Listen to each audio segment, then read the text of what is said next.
Salutations everybody, it is Matty here today, and I've done it again. I've decided when I woke up today, I want to see how many subscribers I can Wait, what? According to the data, you guys subscribed for my Fallout tier list video. I thought the opinions there would push people away. I'm a genius.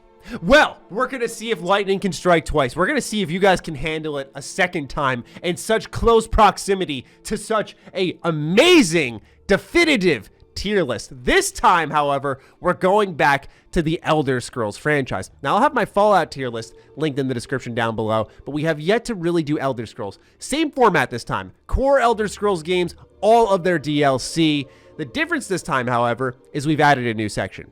Didn't play. There are a couple of Elder Scrolls games I didn't lay my hands on yet. I'll be sure to tell you guys when, but I had to add this for this entry. And you may also notice there is an F this time around.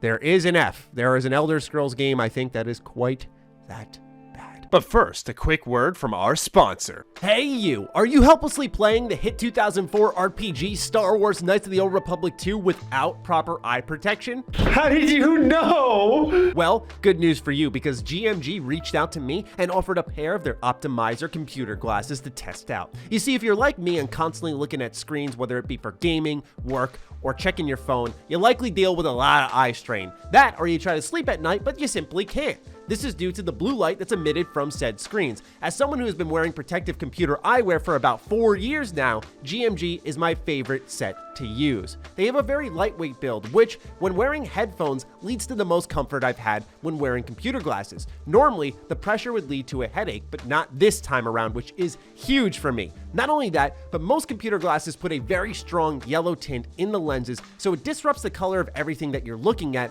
while these are mostly transparent and stylish. I mean, look how good I look. Currently, there is a 40% discount ongoing until Sunday, November 1st at midnight. There will be a link in the description down below. Get in on this special Halloween offer. I'm telling you guys, you will thank me later, because these glasses help a lot, especially if you're working on the computer a ton.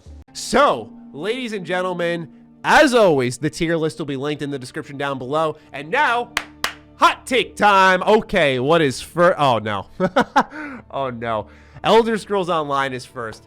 I kind of was hoping to save this for like the middle of the video. I didn't want to get under anyone's skin right away, right? I wanted to get you in, get you comfortable, have you enjoying yourself. Like, oh, I can agree with that. Oh, okay. And then I hit you with the hot take, and it's too late to turn around at that point in time. Okay. Elder Scrolls Online is A tier for me. I'm just going to get right into it, right? It's like diving into a pool of really cold water. I'm just going in. Elder Scrolls Online is A tier. Boom. It's out there. It's said. I mean it. Let me describe why. Elder Scrolls Online, you can look up my old videos when it first was around and before launch. I was a very big critic of this game. I was not excited for it. I kind of had the similar feeling that I did for Fallout 76, where I was like, these two don't go together. And when it launched, it was exactly what I expected. It was pretty mediocre. It barely worked, and it wasn't fun. Now, when the game relaunched with Tamriel Unlimited, that is where they got their footing, and it started to feel like an online Elder Scrolls game, as the title would describe it. It didn't lose the DNA as much as, say, Fallout did in its transition to online gameplay. For me, Elder Scrolls Online, with its ability to play in first person, going into those dungeons, the quests making you feel like you're at the center of the universe, the choices you can make in those quests, and overall the universe being able to fit multiple people, it started to sort of make sense how they envisioned an online Elder Scrolls experience. Furthermore, my opinion of the game improved, because as every single expansion came out, I liked it more. Once again, I have a catalog of Elder Scrolls Online videos. Like, I really enjoyed going back to this game for multiple years. The only expansion I wasn't like a huge fan of was, funny enough, Morrowind. I thought I'd really like that one, but it just felt like too much of a dip into nostalgia instead of trying to move the game forward. Like, Somerset Isle was one of my favorite expansions for the game. Just the art style, the pizzazz of colors. I really had an adoration for that expansion. But overall, I think Elder Scrolls Online only got better and better. I have not played it in a year, so, you know, God willing, it's not tanked in this last year. I really hope nothing has happened. Otherwise, I've annoyed a lot of people. But from my experience of multiple years of playing, I like Elder Scrolls Online a lot. I feel they turned the game around. Very well done. And so, ultimately, it sits in the A. Yes, indeed. Okay, let's get to something everyone can agree on. Daggerfall, never mind. That's not next. Okay, Daggerfall is a game I didn't play. I tried to play Daggerfall for a video about a year ago. I was going back and playing the older Elder Scrolls games. You guys may remember I went and streamed Morrowind for a very long while. Daggerfall was next on my list because although I knew it was a little more of a hardcore ES fan move, it wouldn't have been a video that like performed extremely well. I still wanted to do it for myself, and I still thought a lot of you out there would enjoy it. Daggerfall fascinates me because I know its world is like, I think they said it's like bigger than the UK or something. Like it's actually ginormous. A lot of that is due to procedural generation, but it is ginormous. And so I've always wanted to see that for myself, just to tinker around. I don't even know if you can complete the game, but I wouldn't have played it to completion. But this is sadly one I didn't play. When I tried to play it, it wasn't working. It was given away for free on Bethesda Net, I think it was. Now, I'm not sure if it's on GOG. I think some people have said it does work over there. But I had tried it on Bethesda Net, and there might be vice versa. One place it didn't work, and I sort of just gave up on it because I wasn't like hell-bent on it. But it is one I have admiration for. I think that a lot of people would really appreciate it if they went back and played it. Just technologically speaking, a game for its time, it did a lot. The size of its world, the amount of quests it offered, the amount of things you could do, it was just really cool for its time. So you can still appreciate it, but I have to be genuine with my tier list and put it in the didn't play section to the disgruntled many hardcore Elder Scrolls fans who will be like, damn it, you didn't play Daggerfall, Matty? Correct, I didn't. Skyrim, however, you guys will probably be aware, a lot of you joined the channel with Skyrim. I have played a lot of Skyrim. Skyrim is S tier. I mean, this game is still one of the most played games on Steam. It has one of the most robust, amazing modding communities. You got a team of modders making Oblivion within Skyrim with Skyblivion. There's Skywind.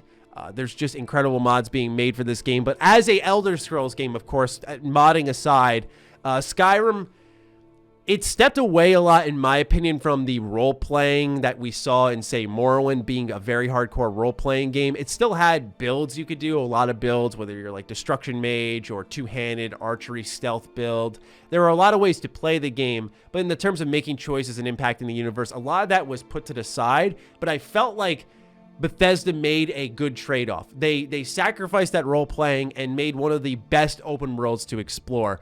Just the amount of caves and dungeons and stories that were told, the amount of secrets to discover. I still remember being in high school, and I don't think outside of Fallout 4 I was more hyped for a game. I mean, I tell this story a lot on my channel. I literally almost failed a class because of Skyrim. And not because I couldn't control myself and couldn't stop playing it, but because the class had computers and I kept spending my time reading articles on Skyrim. I couldn't help myself. I just wanted to know more about this game. So I was reading previews. I was reading anything. I was checking news because I didn't have a smartphone at the time, believe it or not. So I was just reading articles. This was my only chance to get on the internet at school and kill time. But yeah, Skyrim is a game I have fond memories of. Obviously, it was I'd say the foundation was laid for this channel. As you know, we focus a lot on Bethesda here. We focus on RPGs in general, but Bethesda is a big focus here because they make a lot of RPGs. And so, yeah, nostalgia really wins the day with this one in a lot of ways. There were a lot of lessons learned with Skyrim 2. Or as well, I should say. No one likes to say Skyrim 2 here on this channel, by the way. If you're new here, learn that lesson nice and early. But yeah, Skyrim as a role-playing game, definitely not my favorite as I've evolved my role-playing taste. But when it comes to an Elder Scrolls game and that sense of adventure, that sense of fun and exploration, Skyrim kills it. It's super, super, super fun. All right, Morrowind. I mean, the savior of Bethesda Game Studios themselves. Of course, this is S tier. I'm sure that everyone was expecting these two to be in the S tier. I adore Morrowind, even though I have not beat it. I've played a lot of it recently. As some of you may know, I streamed a lot of Morrowind last year, and I continued to play it. And I finally felt like I got it, right? I tried for so many years to understand Morrowind, to understand why people loved it. You know, I couldn't come around to it, but I knew as someone who was a big BGS fan, I had to understand it because this was the game that saved the studio, right? This was the game that when Bethesda Game Studios were back against the wall, if this fails, we are shut down. this game came out and saved them, so much so that it came out with 2 extra expansions. So for me, man, I appreciate it on that alone. But as a role-playing game, it's fascinating to, for me, really, I fell in love with Elder Scrolls with Oblivion. It's fascinating to go Oblivion, Skyrim, ESO, and then back to Morrowind to see not where it all began, but really I think where it got popularized. To just see that and the amount of dialogue, like the text walls, and how you would navigate quests where you'd keep checking your journal. It'd say, like, go down this dirt path all the way to Balmora, then make a right on this next path. Like, is immersive even the right word? It was just so in-depth and detailed because they didn't have like a compass or a waypoint system that I really do wonder what life would be like if they remastered. They didn't have to remake it, but remastered Morrowind and put in a compass system, because that was my only gripe with the game, was exploration. It still has the same core DNA that Skyrim kind of retained, where you do find these random caves and there are these stories here, and there is just offshoot places to explore, and especially for its time on the original Xbox 2003, fascinating for its time, fascinating stuff. I remember this game, I went over to my friend's house, played it, and I picked it up just because I was shocked by it. I didn't even like it, and even when I played it at my house, I wasn't even a huge fan of it. I just explored. I remember getting to some place with like lava in it. It was one of the first dungeons across the main story, and dying in there and just getting stuck because, you know, the game has pretty brutal end states, and just being like, oh, that's it. All right, back to Samurai Warriors 2 on my PS2 because my simple brain can only handle that. But not to linger on this one too long, just, you know, Morrowind's a fantastic role-playing game. I adore the introduction of Morrowind more than any other Elder Scrolls game. I know that Skyrim, infamous, you know, oh, you're finally awake. But Morrowind, I just love the beginning where, you know, you pick your skills, you're signing all these papers and stuff. Something about it feels very real. Didn't feel like a fantasy game quite there. It felt like a true breathing world, which, not that the other games don't accomplish that, but I think Morrowind really grounds itself the best. And then from there, you'll discover boots that make you, like the boots of blinding speed, I think it's called, which let you just like sprint across the map at this insane pace. And I just wore them all the time and had my skills override them. And I just like hit enemies and just run everywhere at this rapid pace. Really fun game to experiment with, especially with like crafting and all that stuff. The amount of systems that are here, just once again for its time, you could still discover new things. It's really cool. Oblivion. Now, I thought about this one for a little bit. I recently played Oblivion for a review, and honestly, I think it is a A-tier Elder Scrolls game, but what's pushing it over the edge here is, I gotta think of when it was released, much like how I just talked about Morrowind. I have to be real. It is an S-tier game. These three, you know, these are the 3 gems from Bethesda, no matter what. I mean, these were the big 3. You may be wondering why I was thinking about putting it here in the A tier, and it is when I went back to it, I was very disappointed in its dungeon design. Now, it makes sense why it was the case. You had literally one person working on the dungeons. Now, modern Matty would say slim down your scope and make a smaller game with more diverse content. What they went for, though, was procedural generation of all the dungeons. They generated the terrain, which has been common for many Bethesda Game Studios games. They generate the terrain and then build on top of it. That's always been a thing they've done. But with Oblivion, it felt the most apparent. That's the best way to describe it. With Morrowind, you see it, but it's from 2003. You know, you think to yourself of looking at an original Xbox disc, you know inherently there's only so much you could do. With Oblivion, this was sort of a generation-defining game. So to go back to Oblivion and play it again, you know, the Oblivion planes are kind of a pain in the ass. The dungeons aren't as diverse, but it is such a gigantic game. And there are so many quests, and the factions are really what push it over the edge for me, what make it S tier. The Dark Brotherhood storyline in Oblivion, like that murder house quest where you're in there and like, it's like Danganronpa in Oblivion. It's incredible. There are some phenomenal quests, probably the best of the entire franchise within Oblivion, I think. Skyrim has great adventure. Morrowind has great role-playing. Oblivion has some of the best quests that Bethesda in general has ever done. And that's another reason why it's pushed over the top. It really does have a great blending of that action, that adventuring, that great storytelling, where Bethesda was at their peak between this and Fallout 3. I feel like that's where they were really at the top of their game. So when it comes to Oblivion, like I said, I think there were a lot of parts that very obviously haven't aged well. And when you look at its release timing and some design decisions that were made, it can be a little, I think, more puzzling. But still, it's done a tremendous amount for the franchise. All right, next on our list, Skyrim VR. This is PS4 VR, I'm sorry, PSVR, but it's PC as well. This is a B tier. It's really cool if you experience it, but it doesn't offer enough to justify a full-on playthrough. You know, I made a whole video on Skyrim VR. It sucked me back in, but over time, you realize I think Bethesda could have done a little bit more with the Skyrim VR. For example, I hate that there isn't like collision detection with weapons. So let's say my phone here is my sword, and this is an enemy, and I just go like this with my weapon. Like you don't have to swing it. You just can like rattle it until like the collision's registered. If you do that, you'll do damage. And I don't know, the fact that you can cheese in that way takes me out of it, because Skyrim would be on a whole other level where its weakest component, combat, was sort of alleviated by being able to just draw a sword and like actually clang. It takes a lot, right? Like it takes a lot to add that into the game. But I feel like if they just did that, it would have brought it to a whole new level, because archery in Skyrim VR is like incredible. Yeah, it's amazing to like take a knee, draw the bow in stealth, take a shot, take someone out in a bandit camp from a mile away. It actually takes like some degree of being able to aim and change your bow in like the direction of the arrow. Like you actually have to truly aim it, because you can have the bow straight, but the arrow can just be pointing up like this. So you have to just get it right. So there is that cool aspect to it, but I feel like it's not throughout the entire experience. And eventually you'll just want to like binge the game, and then you'll just go back to regular Skyrim. So Skyrim VR, very cool, but doesn't add much. Still wanted to talk about it, however. Elder Scrolls Arena. This is another one. I did not play it. Same reason as Daggerfall. Wanted to go back to it. Couldn't find a way.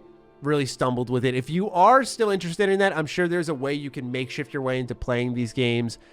So if you fellas and ladies out there are very interested in watching me play Arena and Daggerfall, and there is a way for me to do that. Same with Battlespire, just to keep this video as short as possible. I know they can be kind of long-winded.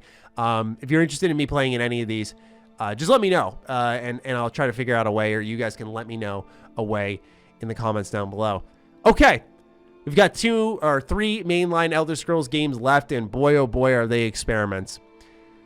Blades, the mobile Elder Scrolls game, is F tier. I tried to go back to this game multiple times. I went back. I obviously played it at launch. The paywalls were very egregious. A year later, Bethesda releases a new patch with Blades, and now the paywalls are gone. But the biggest issue is progression and looting and how long you have to wait, where it's still a terrible game. It's just a terrible game, right? Like it had the potential. Fallout Shelter is, in my opinion, Bethesda Game Studios' best mobile game of the 2. I still think it's good. I still think it's fun. I still recommend it to people. Blades, however, just can't let go.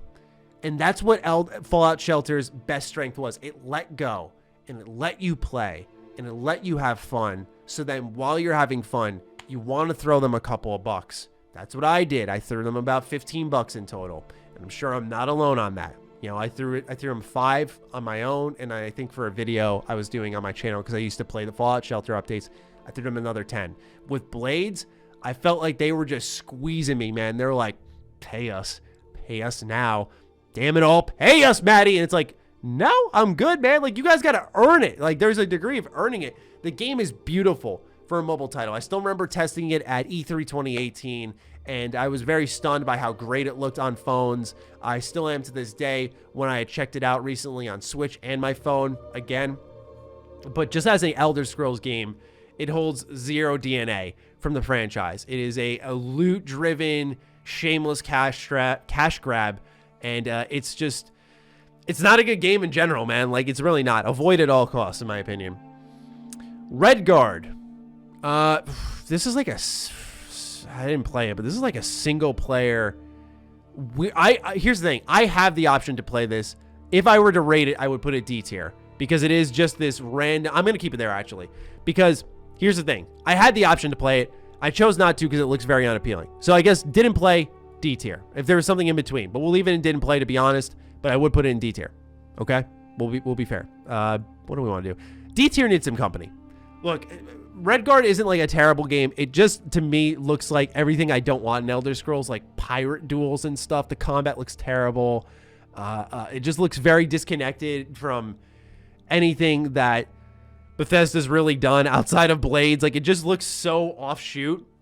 And so I don't want to talk too much on it because, like I said, I haven't played it. But from what I've watched an extensive amount, I'm like, dude, like, at least with these three here, and they're from like the mid-90s. At least these three here I want to play. This, however, I'm just like, good. Stay away. Thank you. All right. Last main Elder Scrolls game is Elder Scrolls Legends. Where does this bad boy rank? C tier. I didn't think Elder Scrolls Legends was that bad. Now, all fairness here, I am a sucker for card games. With that said, I felt like Elder Scrolls Legends got a really bad rap. A lot of people knew it as the copycat of Hearthstone. I think with the dual lanes and some of its mechanics, people didn't try it out enough to find out how it was different enough from Hearthstone. However, it did, sort of in the same vein as Blades, feel like a little bit of the grab of the Elder Scrolls license. I feel like Bethesda didn't push this in the right way. I feel like Legends could have been very popular. I feel like their IP are ripe for spin-offs that could be popular.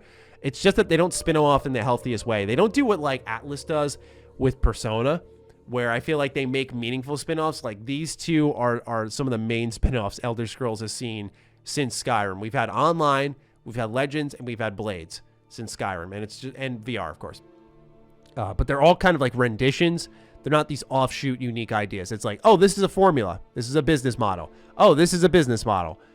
I would like a true, kind of like Redguard almost experience, like a offshoot game, a game to play.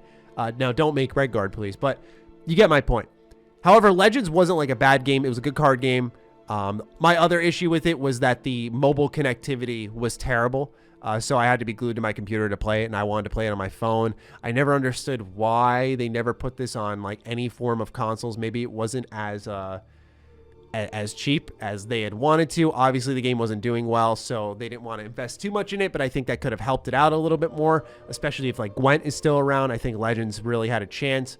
No disrespect to Gwent, by the way. Gwent is great, but still, I think if that game's hanging around after 5 years, then Legends really stood a chance, and they just, I think, failed to market it. I think they just kept it too much in the corner. They saved every big update for E3, kind of like ESO, and it just got overshadowed because people would see what ESO is doing and just not care. And they just, long story short, Legends, not a bad game, not a great Elder Scrolls game. This is actually kind of a fascinating lineup here, C through D.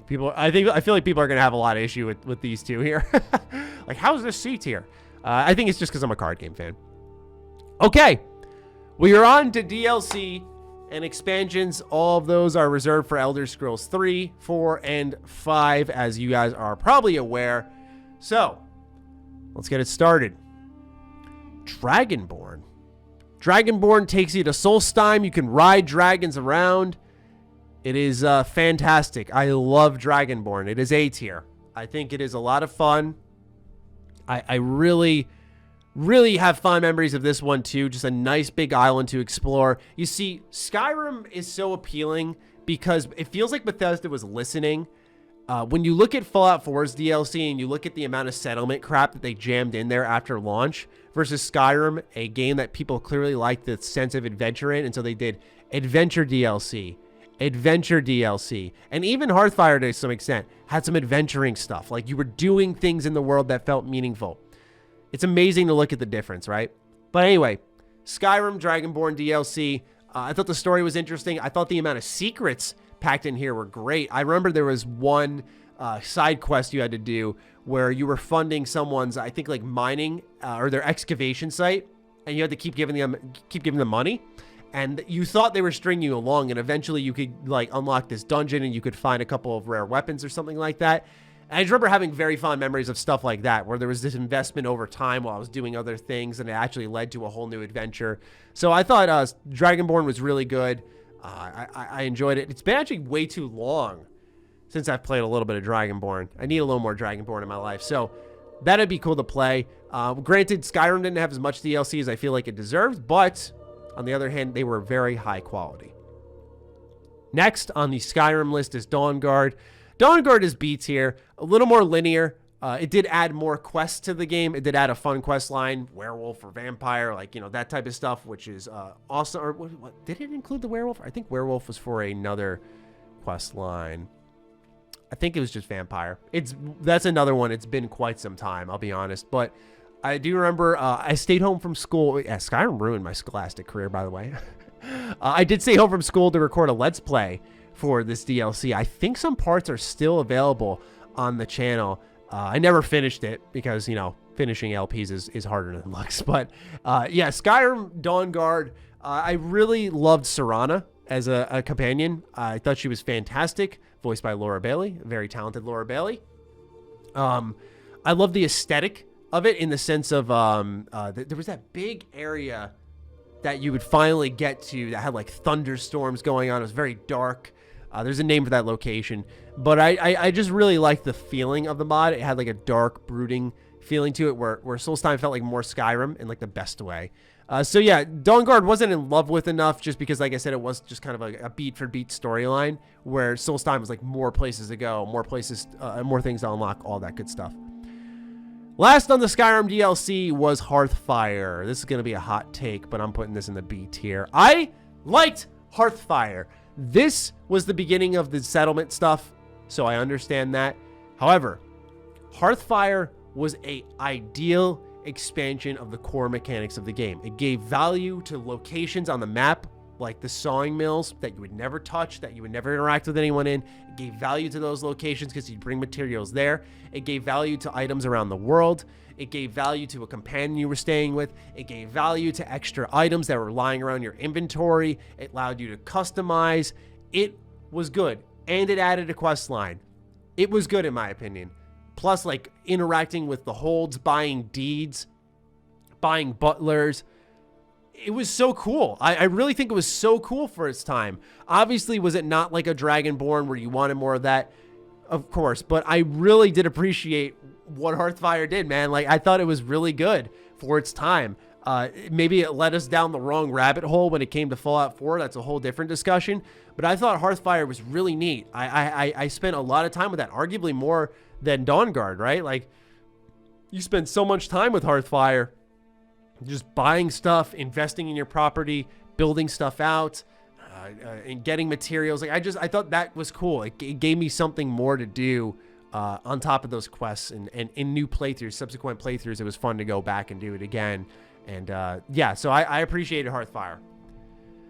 All right, 3 more to go. Let's start with Shivering Isles for Elder Scrolls 4 Oblivion. This is the big expansion. How could you not put this in the S tier? Some people even like Shivering Isles more than Oblivion. I just thought it was fascinating, its sheer scope and scale. You know, the tremendous size of it, the amount of like weapons and stuff they added, quests. I know you could say that about any of these, but I feel like this is what really solidified Oblivion in history for people. You know, because I mentioned a lot of my complaints with Oblivion, and like its procedural generation kind of was a little more blatant. And I feel like Shivering Isles amended some of that. And so I think a lot of people were like really over the moon on Oblivion. It's amazing to see the difference in treatment game by game from Bethesda. They don't really have a template, right? You got Morrowind, which has 2. You got Oblivion, which was phenomenally successful, and this was in an era where DLC was becoming a thing, and they did have Shivering Isles. They did have Knights of the Nine, which I didn't include here because, like, I mean, come on, man. Like, what am I going to talk about with that? Obviously, the horse armor and all that crap, that's F tier if you really want to throw it in there, but we're talking about the content of the game. So when you really look at it, Shivering Isles was like a beast of its own. It was kind of in that same arena as Dragon Age Origins Awakening, like this whole separate game that you would buy into. And so then you look at Skyrim afterwards, and they've got 3 that are totally different experiences. It just goes to show that Bethesda Game Studios really does have creative freedom, and they can just kind of do what they want. And so good on them for that. Good on them for just kind of chasing what they want. Has it led them down the wrong path before? Yes. All right. Last 2, Blood Moon and Tribunal. Now, I confess, I told you guys and gals, I did not finish Morrowind. I know. That means I also didn't finish the expansions. However, I remember one was more confined in like a self-contained area, and one was far more expansive. One fixed the journal issue I was talking about to some extent, kind of guiding you a little more directly, although it still had some of its issues in general. And I believe that was the more linear one, which I want to say is, I'd be guessing, right? Wouldn't I? Point being, though, is I know they do respectively different things. What's interesting, though, is whenever I talk to people who are like OGs of Morrowind, they're like, man, I love Morrowind. It's never with these 2 in tandem. I never hear many people talking about these 2. Not that they're bad because of that. I'm like spitting all over the place. What is happening? It's because I don't have water. I'm just like, I'm living off saliva here. Anyway, I gotta be frank with you guys. Blood Moon, Tribunal have never been played. Now, I don't think this is the worst didn't play section. It's why at first I was hesitant. But I was like, I've played a bulk of these things, and I've played the spin-offs. I have access to VR. I've had my hands on most of these games before, and I've studied these extensively to be an armchair critic. But it's why I'm not being extremely brutal on any of these games, because how fair is that?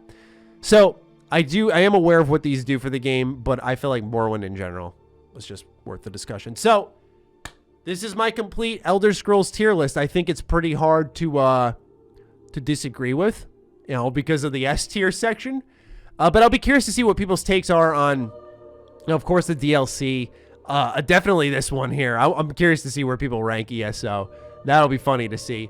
But it's going to be fun to check out people's replies. Of course, if you want to do this tier list, I'll have it linked in the description down below for you to check out. By all means, send me your completed tier list, whether it's on Twitter or write it down in the comments. Looking forward to seeing what y'all have to say with that.